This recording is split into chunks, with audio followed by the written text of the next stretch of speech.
बिहार विधानसभा चुनाव तारीखों का आज शाम 4 बजे ऐलान। 2 फेज में हो सकती है वोटिंग। सभी दलों की छठ के बाद मतदान की मांग। चुनाव आयोग आज बिहार विधानसभा चुनाव की तारीखों का ऐलान कर सकता है। आज शाम 4 बजे दिल्ली के विज्ञान भवन में प्रेस कॉन्फ्रेंस बुलाई है। चुनाव के ऐलान के साथ ही आचार संहिता लागू हो जाएगी। 22 नवंबर 2025 तक चुनाव की प्रक्रिया पूरी कर लेनी है। सभी दलों ने निर्वाचन आयोग से छठ के बाद वोटिंग कराने की मांग की है। राज्य में 2 फेज में वोटिंग हो सकती है। 2020 में बिहार में 3 फेज में चुनाव हुए थे। 20 अक्टूबर से 7 नवंबर तक वोटिंग हुई। 11 नवंबर को रिजल्ट घोषित किया गया था। 2015 में 5 फेज में वोटिंग हुई थी। 12 अक्टूबर से 5 नवंबर तक मतदान हुआ। 8 नवंबर को चुनाव नतीजे आए थे। बिहार में चुनाव की तैयारियों को लेकर chief election commissioner Gyanesh Kumar ने रविवार को पटना में प्रेस कॉन्फ्रेंस की। सीईसी ने कहा, बिहार में एसआईआर पूरी तरह सफल रहा। मतदाता सूची में यह सबसे बड़ी पहल रही। उन्होंने बताया कि जिनके नाम, पता या उम्र में बदलाव हुआ है, उन्हें 15 दिन में नया वोटर कार्ड मिलेगा। चुनाव आयोग ने बिहार में स्पेशल इंटेंसिव रिसीव की फाइल लिस्ट 30 सितंबर को जारी की थी।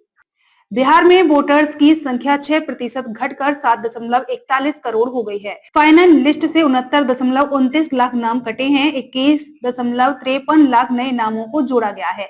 विधानसभा चुनाव 2020 में 243 विधानसभा सीटों पर 3,733 उम्मीदवारों ने भाग्य आजमाया था। इनमें से 3,205 उम्मीदवारों यानी 85% की जमानत जब्त हो गई। केवल 285 उम्मीदवार ही हार के बाद भी जमानत बचा सके थे। चुनाव में 2012 राजनीतिक दलों ने अपने उम्मीदवार उतारे थे।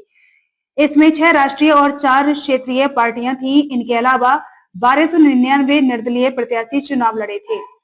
इसमें केवल एक निर्दलीय को ही जीत मिली थी। 2025 के चुनाव में एनडीए का साफ कहना है कि नीतीश कुमार के नेतृत्व और चेहरे पर ही विधानसभा का चुनाव लड़ा जाएगा। शुरुआत में एनडीए में नीतीश को लेकर थोड़ी असमंजस की स्थिति थी, लेकिन अब खुद बीजेपी के बड़े नेताओं ने नीतीश के चेहरे पर मुहर लगा दी है। जेडीयू का नारा है 2025 से 2030 फिर से नीतीश।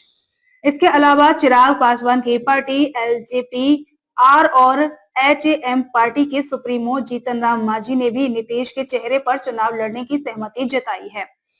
महागठबंधन में सीएम फेस अभी क्लियर नहीं है। आरजेडी तेजस्वी यादव को महागठबंधन का सीएम फेस बता रही है। खुद तेजस्वी अपने को महागठबंधन का सीएम फेस बता चुके हैं।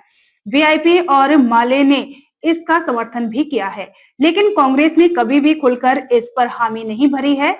राहुल गांधी और कांग्रेस के अन्य नेता जैसे सचिन पायलट और कृष्णा अल्लावरू भी इस मुद्दे पर गोलमोल जवाब देते नजर आए।